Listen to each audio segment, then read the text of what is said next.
Graça e paz, um ótimo dia a todos, todos os irmãos que estão me ouvindo nesse momento.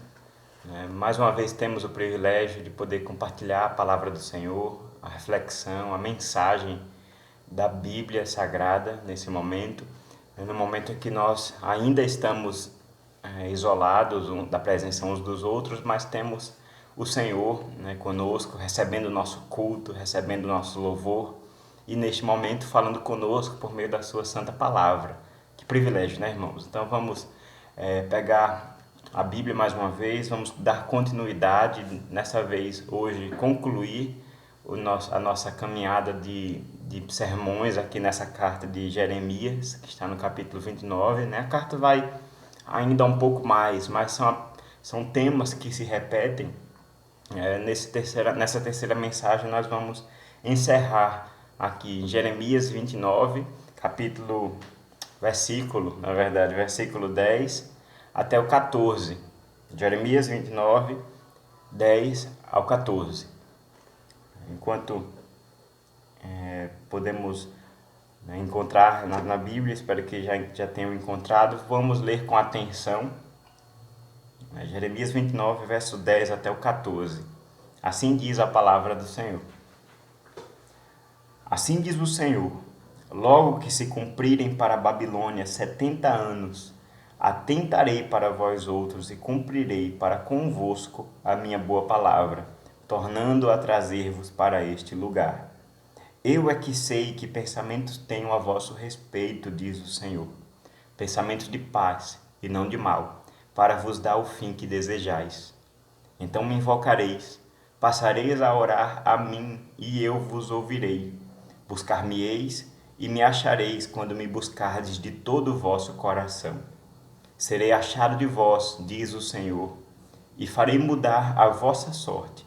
Congregar-vos-ei de todas as nações e de todos os lugares para onde vos lancei, diz o Senhor, e tornarei a trazer-vos ao lugar de onde vos mandei, para o exílio. Até aí a leitura. Que o Senhor fale conosco nesse dia, por meio da sua santa palavra. Nesse momento vamos orar, pedir auxílio e misericórdia ao nosso Deus. Pai, te agradecemos porque podemos abrir a tua palavra, nos alimentar dela, Senhor.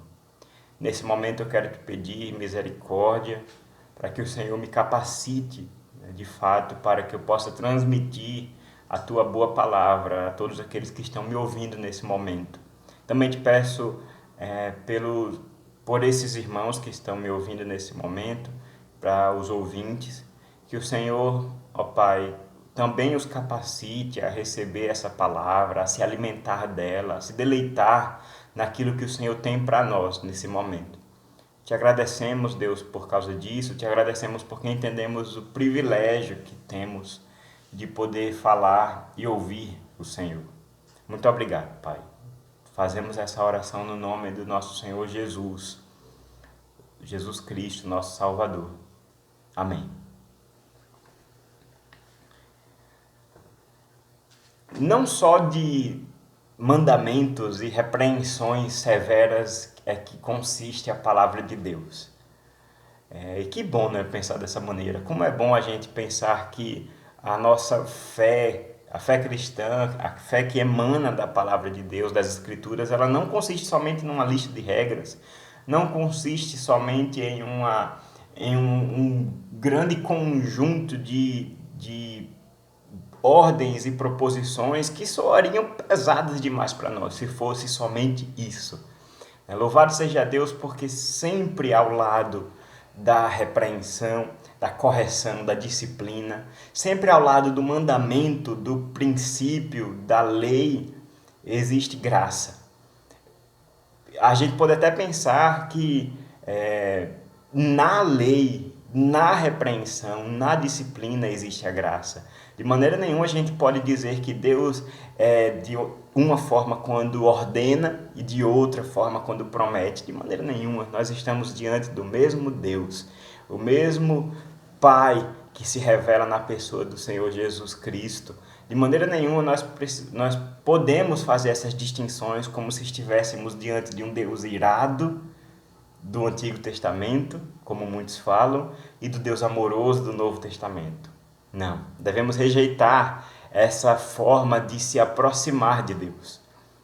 Temos um Deus que é perfeito e que se apresenta para nós, ora repreendendo, ora nos dando mandamentos que são às vezes difíceis demais, mas também apresentando o bálsamo, apresentando o alívio, o conforto para pessoas limitadas e pecadoras como eu e como você. No domingo passado estávamos pregando nos versos anteriores a esse texto que lemos hoje, nos versos de 8 até o 9, e curiosamente, Laís, minha esposa, ela, depois da pregação, que também foi filmada, gravada, depois da pregação, ela fez um comentário: que pregação dura. E de fato, irmãos, de fato, o nosso coração, como aquele que está pregando diante dos irmãos, fica também bastante apertado quando o texto nos leva, e a gente busca essa fidelidade ao texto, quando o texto nos leva, sim, a trazer dureza na pregação, quando o texto nos manda, nos ordena a trazer, sim, uma pregação dura. Mas louvado seja Deus que a gente pode caminhar também e chegamos num texto que é exatamente esse, de Jeremias 29, verso 10 até o 14, em que nós podemos deleitar a nossa alma, podemos descansar no colo, nos braços do nosso Senhor e do nosso Salvador.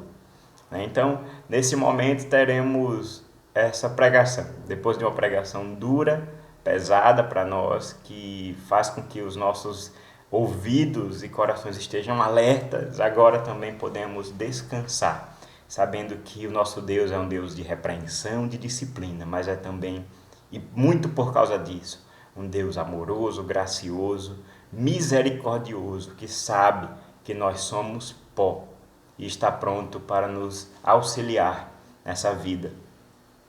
E aqui nós chegamos nesse texto, chegamos nesse momento da carta de Jeremias, no momento em que, depois de ordenar, depois de repreender Jeremias, o profeta, ele pastoreia agora o coração do povo de Judá que estava na Babilônia.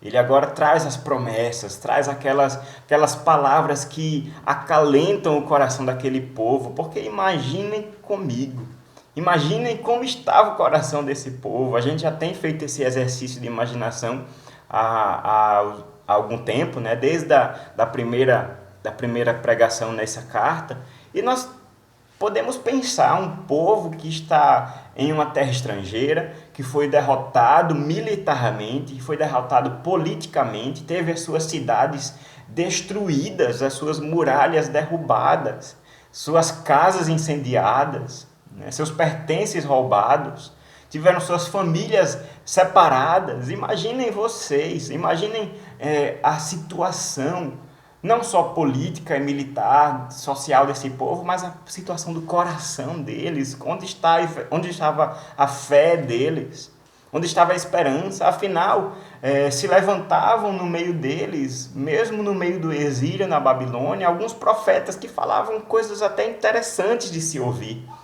Palavras de conforto, palavras de prosperidade no meio do sofrimento, mas ainda assim vem o profeta do Senhor, nesse mesmo momento, para falar que esses profetas são mentirosos, como nós meditamos na semana passada. Se o sofrimento não me traz esperança, se a Babilônia não me traz esperança, se os deuses da Babilônia não me trazem esperança, se os profetas que se levantam para trazer uma palavra de paz e de conforto, logo eles são desmascarados, onde eu posso colocar? Onde eu posso me amparar, construir esse edifício que é a minha esperança na minha vida? Onde? E aqui o Senhor Deus, de maneira maravilhosa, mais uma vez, não deixa o seu povo de mãos vazias no que diz respeito aonde eles devem colocar a sua fé e a sua esperança. Ele mesmo chama para si a responsabilidade. A esperança deve ser colocada, finalmente, acima de tudo, no próprio Deus de Judá, no próprio Deus de Israel. E aqui nós vemos que esses versículos, o versículo 10, começa com essa expressão maravilhosa. Assim diz o Senhor. Assim diz o Senhor.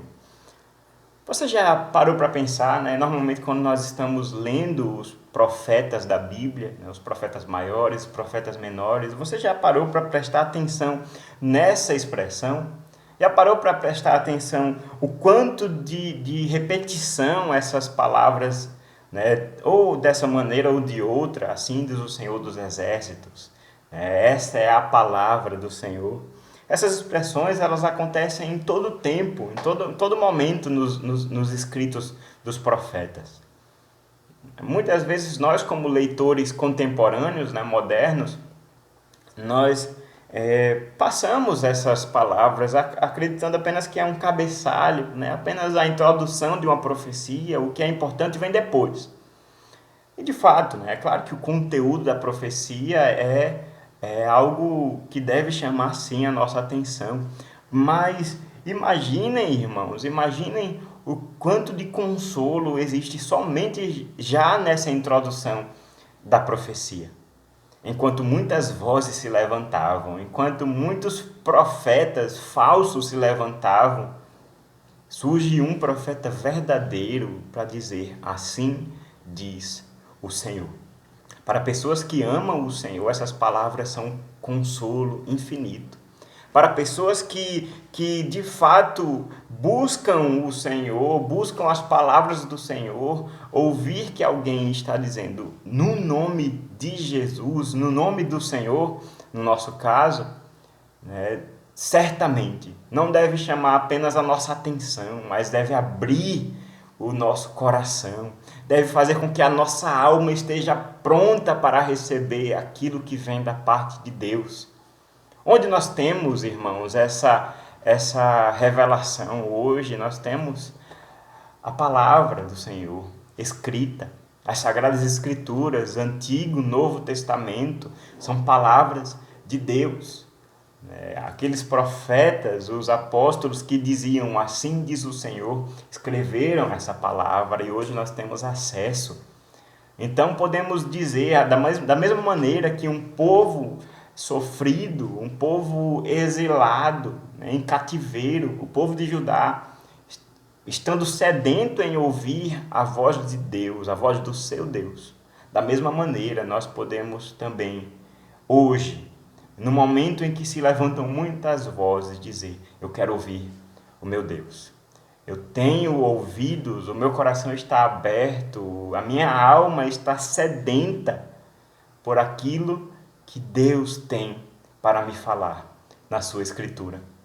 Como o apóstolo Pedro nos fala, né, naquele episódio em que as multidões, depois de ouvir a dureza da pregação de Jesus, vão embora, e aí Jesus olha para aqueles homens e diz: vocês também não irão? Vocês também não vão me abandonar? E aí Pedro, de maneira maravilhosa, diz: para onde iríamos nós, se só tu, Senhor, tens as palavras de vida eterna? Assim diz o Senhor. É uma expressão de consolo, uma expressão que desperta os nossos ouvidos para aquilo que Deus vai falar. E quando Deus fala, nós nos calamos. Quando Deus fala, os falsos profetas se retiram. Quando Deus fala, a mentira vai embora, porque agora chegou o Deus de toda a verdade. E Ele vai falar: assim diz o Senhor. E qual o conteúdo dessa fala de Deus? Logo que se cumprirem para a Babilônia 70 anos, atentarei para vós outros, e cumprirei para convosco a minha boa palavra, tornando a trazer-vos para este lugar. Aqui no conteúdo da profecia, irmãos, no conteúdo dessas palavras de consolo, de promessa, escritas aqui por Jeremias para aquelas pessoas que estavam exiladas na Babilônia, nós temos também para nós motivos, de esperança. Um solo seguro onde nós podemos construir, fundamentar a esperança nos nossos dias tão sofridos. Quais são esses motivos? Quais são os motivos pelos quais nós podemos colocar a nossa esperança em Deus? Eu queria trazer 4 motivos aqui. O nosso primeiro motivo é que Deus, ele é fiel. Nós amparamos a nossa fidelidade, a nossa esperança na fidelidade de Deus. Nós vemos aqui no verso 10 que o Senhor, ele mesmo garante que cumprirá a sua palavra quando se cumprirem para a Babilônia os 70 anos.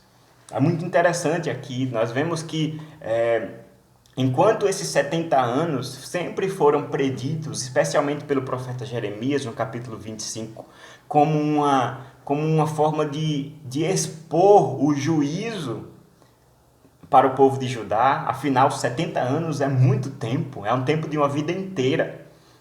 E aí, os profetas de Deus, Jeremias especialmente, falavam desses 70 anos para desespero do próprio povo de Deus. Eles poderiam ver o tamanho da sua transgressão, o tamanho do juízo que viria sobre a cabeça deles por causa do seu pecado, porque 70 anos é muito tempo, mas no meio do exílio, aqui a linguagem aparentemente muda. Nós temos que Deus está dizendo, olha, quando 70 anos se cumprirem para a Babilônia, é como se o relógio não tivesse mais correndo contra Judá. Judá estava agora sendo purificada, Judá estava sendo corrigida, disciplinada. O exílio é para o bem de Judá.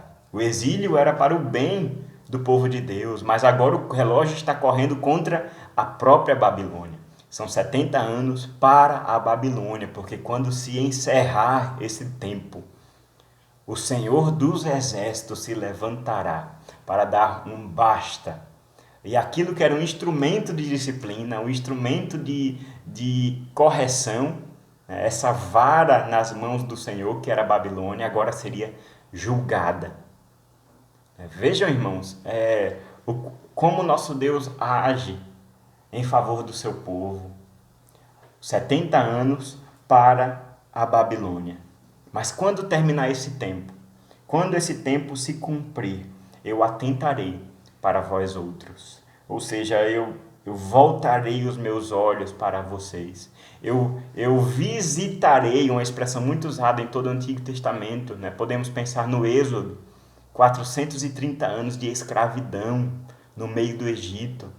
E o Êxodo começa dizendo que Deus visitou o seu povo com libertação.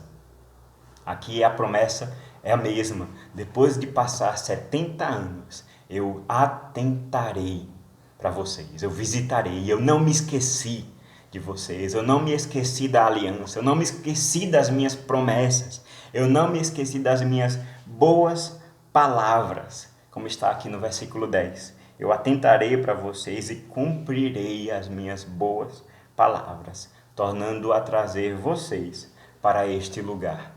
O nosso Deus é fiel. Isso, irmãos, é um atributo de Deus que deve fazer com que nós que somos filhos dele, povo do Senhor, servos do Senhor Jesus, deve fazer com que nós nunca duvidemos de uma promessa que Deus fez para nós em sua Escritura. Se a promessa está escrita, se ela está lá, é porque Deus, ele é fiel para cumprir. Isso deve fazer com que nós mudemos o nosso relacionamento com como nós nos apresentamos diante de Deus em oração, por exemplo. Poder levar uma promessa que está escrita a meu respeito, para a presença do Senhor em oração, sabendo que Ele é fiel para cumprir. Ou não foi assim? Não é essa lógica empregada, por exemplo, pelo apóstolo João em sua primeira epístola? Se confessarmos os nossos pecados, Deus, ele é fiel e justo para nos perdoar os pecados e nos purificar de toda injustiça. Veja como João está argumentando. confessando o nosso pecado, tendo nos arrependido dos nossos pecados, nós não precisamos ficar em dúvida, nós não precisamos ficar especulando se fomos perdoados ou não, porque Deus ele é fiel e justo para nos perdoar os pecados. É promessa de Deus. Essa é uma maneira crente de se chegar ao Senhor em oração. Nós não estamos tentando a Deus com aquilo com o qual Ele não prometeu. Nós não estamos apresentando ao Senhor invenções do nosso coração. Nós não estamos apresentando ao Senhor falsas promessas, né, que nós assumimos que Ele nos fez e exigimos que Ele cumpra. De maneira nenhuma. Nós estamos apresentando ao Senhor palavras dele mesmo. Boas palavras do Senhor. Essa é uma boa prática que nós podemos nutrir em nossas orações. E aqui nós vemos que sai da boca do próprio Deus essa expressão de sua fidelidade. Eu vou cumprir a minha palavra. A palavra do Senhor é sempre cumprida, nada passa. E nós podemos descansar nessa verdade. Descansar nessa verdade, da mesma forma como olhamos para o passado e vemos como Deus foi fiel com o seu povo, mesmo na infidelidade dele, mesmo no pecado do povo de Judá, mesmo no pecado do povo de Israel, Deus sempre foi fiel à sua aliança. Se a aliança era manchada, se a aliança era quebrada, nós não temos dúvida, sempre era por causa da parte do povo. Porque a parte de Deus sempre era cumprida.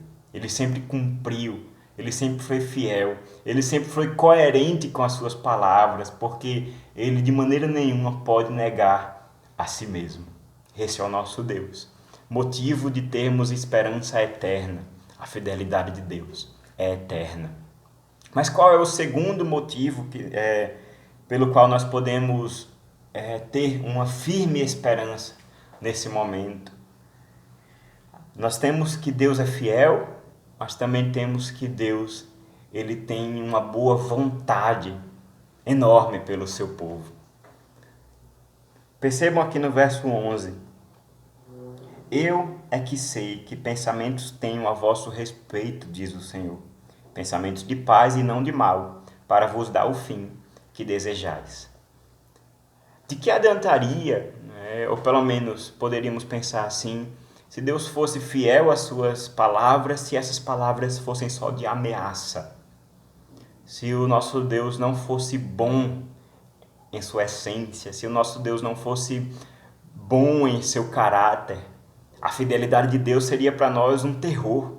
A fidelidade de Deus seria para nós um motivo de lamento, porque certamente se Deus é fiel e ele só tem ameaças, ele vai cumprir essas ameaças, mas conhecemos o Senhor, sabemos que o Deus que se revela nas Escrituras é um Deus que é bom, ele é amor, é um Deus gracioso, é um Deus misericordioso, que faz ameaças sim, mas ele ameaça pecado, ele ameaça comportamentos transgressores à sua lei, que é boa, ele ameaça idolatria, ou seja, colocarmos a nossa confiança naquilo que não é Deus, porque Deus é bom, o Deus verdadeiro é bom. Os falsos deuses, eles são apenas ídolos, são falsos e palha.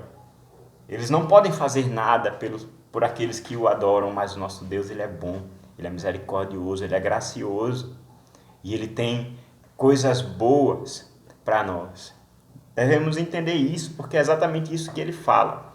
No meio do povo que estava exilado na Babilônia, no meio daquele povo que estava tentado a dar ouvidos a tantas outras coisas que estavam se levantando, Deus se levanta e usa aqui o argumento da autoridade e diz: eu é que sei os pensamentos que tenho a vosso respeito. O eu aqui é enfático.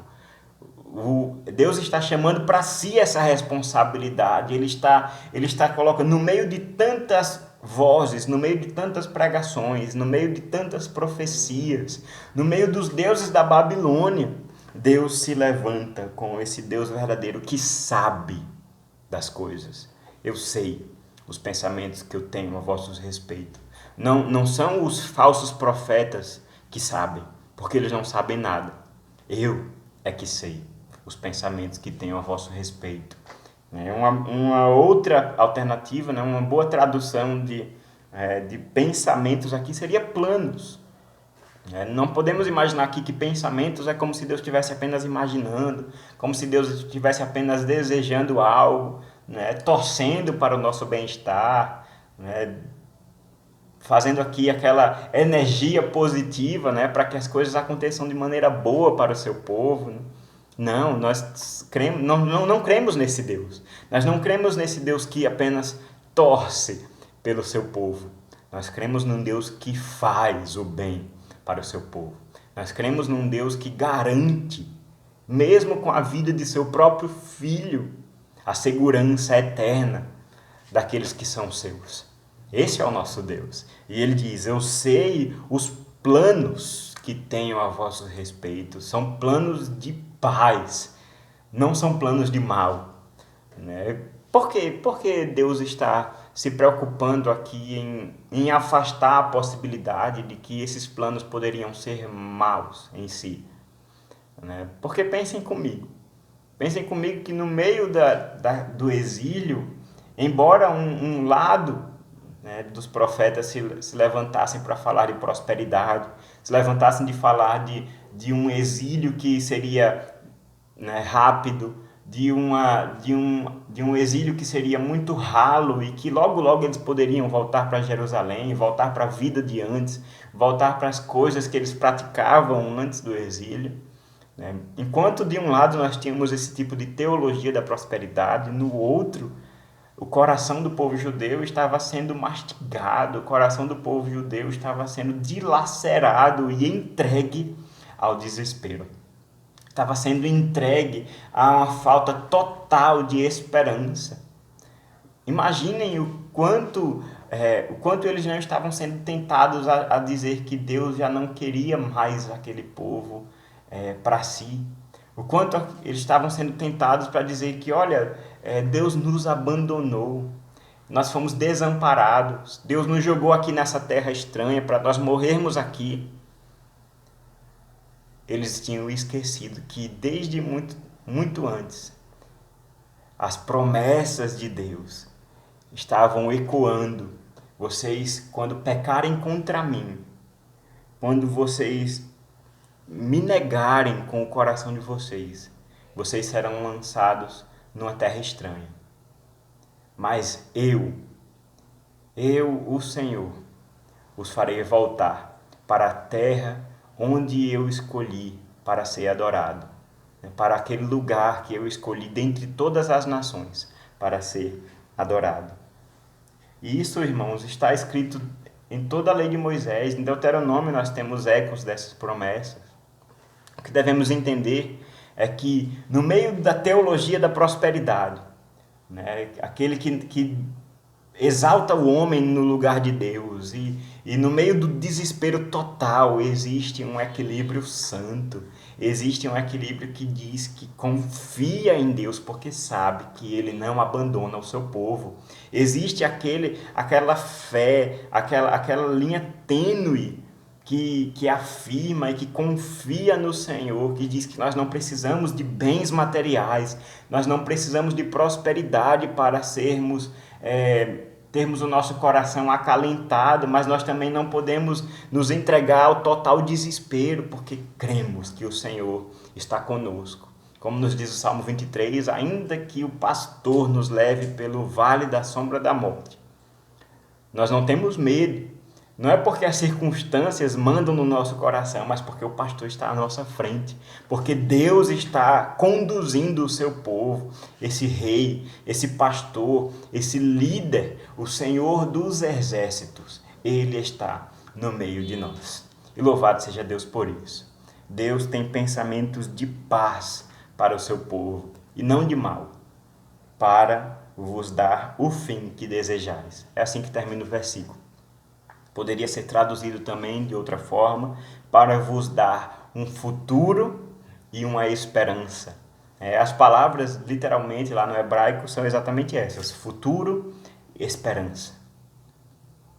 Mas a tradução aqui é boa, dar um fim que desejais. Mas veja que esse desejo já não é mais algo maculado pelo pecado no coração, não é mais um desejo pessoal, um desejo egoísta, mas é um fim, um futuro que é esperado.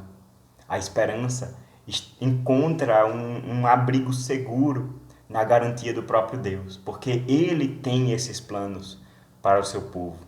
Da mesma forma da mesma forma podemos descansar no Senhor Deus, descansar na promessa do Senhor Deus de que Ele mesmo garante esse futuro para o seu povo. Nós não adoramos um Deus que está aberto para o futuro, como muitos estão falando aí, principalmente nos tempos em que nós estamos vivendo.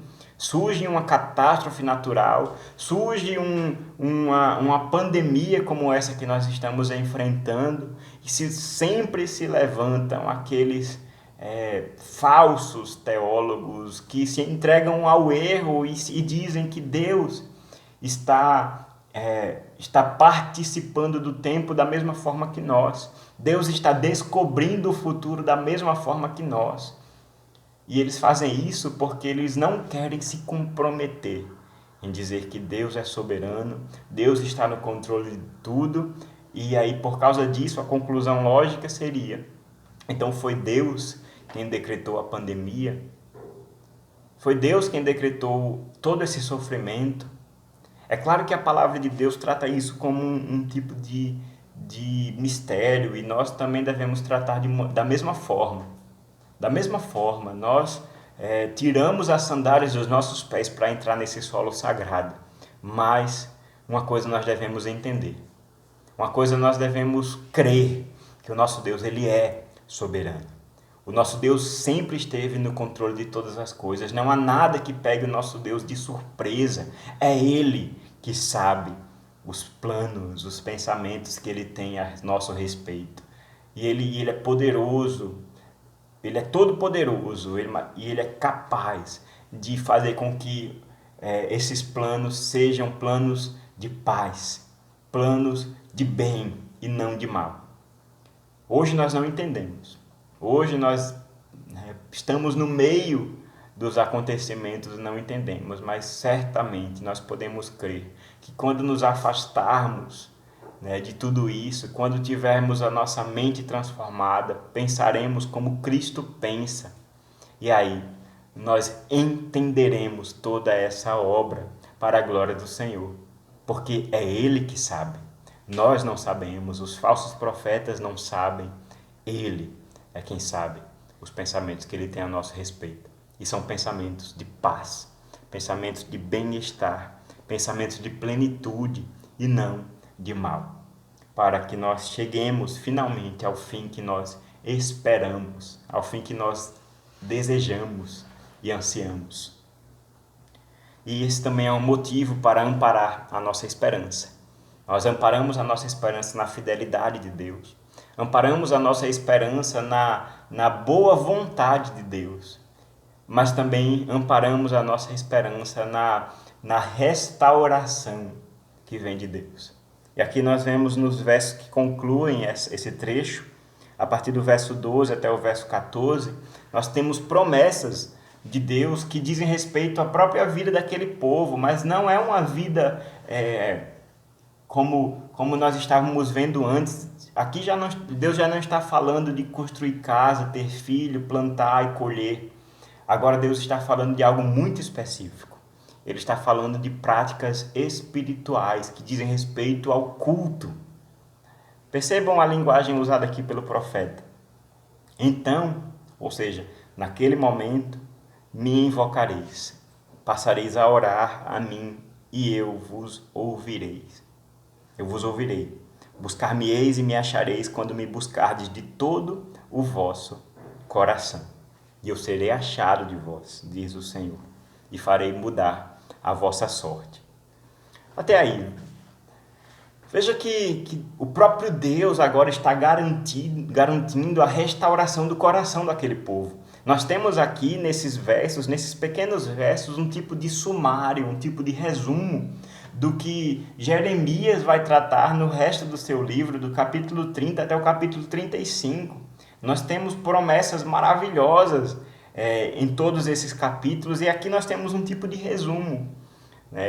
São resumos que trazem, é um resumo que traz aqui nessa pequena carta um tipo de esperança maravilhosa para aqueles que estavam lendo. Imaginem, sacerdotes, nobres, príncipes iriam ler essa carta e iriam ser deparados com essa maravilhosa verdade, de que eles não só voltariam para casa, eles não só atravessariam o exílio debaixo da segurança do Senhor, mas aquilo que era tão caro para um povo judeu, aquilo que era tão precioso, né, que era o seu relacionamento com Deus, a forma como esse relacionamento é expressa no culto, nas orações, nos louvores, no templo em Jerusalém, tudo isso retornaria. Tudo isso seria restaurado não pela força do próprio povo, mas pela garantia, pela obra maravilhosa e perfeita de Deus.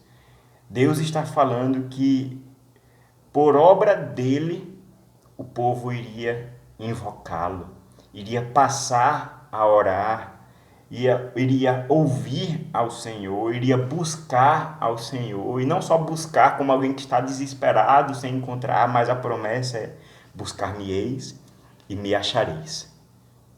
Buscar-me-eis e me achareis, quando me buscardes de todo o vosso coração.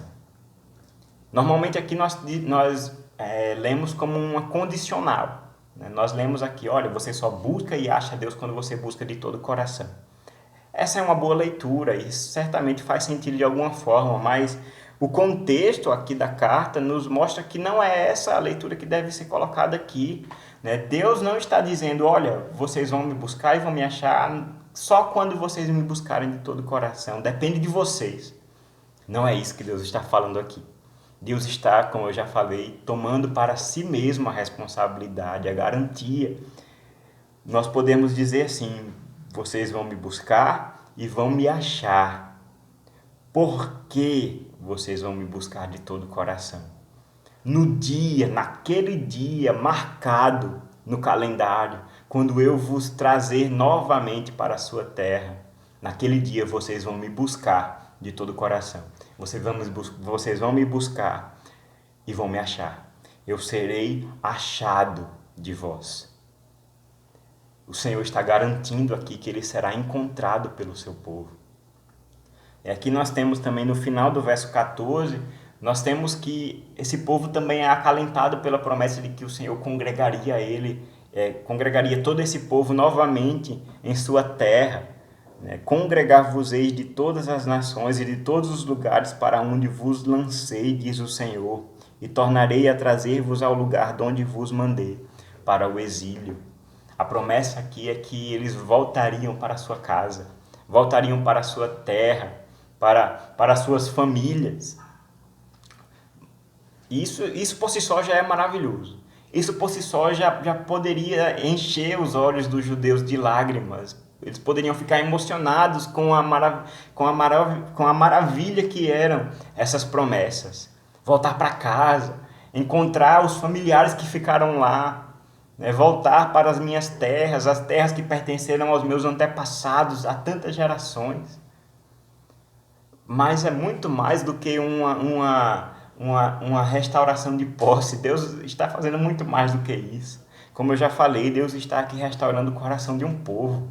Deus está restaurando a devoção de um povo, o culto de um povo. Deus está restaurando a adoração ao Deus verdadeiro. Porque essa linguagem de congregação, essa linguagem de o povo que está espalhado em todas as nações, se convergindo a um só lugar, é uma linguagem usada no Antigo Testamento para culto.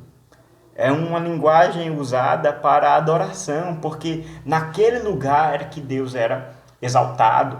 No templo em Jerusalém, no Monte Sião, é que todos de Judá e de Israel vinham, anualmente naquelas festas, pelo menos 3 vezes ao ano, eles vinham e peregrinavam para Jerusalém para louvar ao Senhor. Essa linguagem ainda estava fresca na mente do povo, porque é uma linguagem usada pelos profetas nesse exato momento, no exílio. As promessas sempre apontavam para essa restauração da terra. E eles voltaram. Nós lemos no livro de Neemias, no livro de Esdras, nós lemos que eles voltaram para a sua terra. O Senhor foi fiel com sua palavra, como nós já lemos. Aqueles anos, cerca de 70 anos de duração do exílio, se encerraram.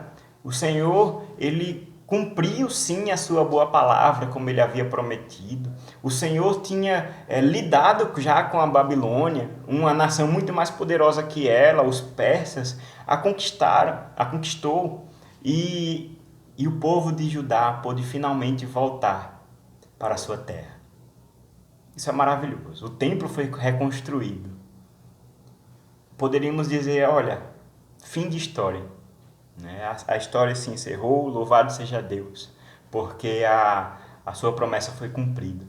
Mas nós sabemos muito bem que o povo voltou para a sua terra, o culto foi restaurado de uma certa maneira, o templo foi reconstruído de certa maneira, mas sabemos que tudo aquilo que acontecia naquele tempo, o templo, os sacrifícios diários, a circuncisão, tudo aquilo era apenas uma sombra, era apenas uma grande seta que apontava para uma realidade muito mais superior que viria depois.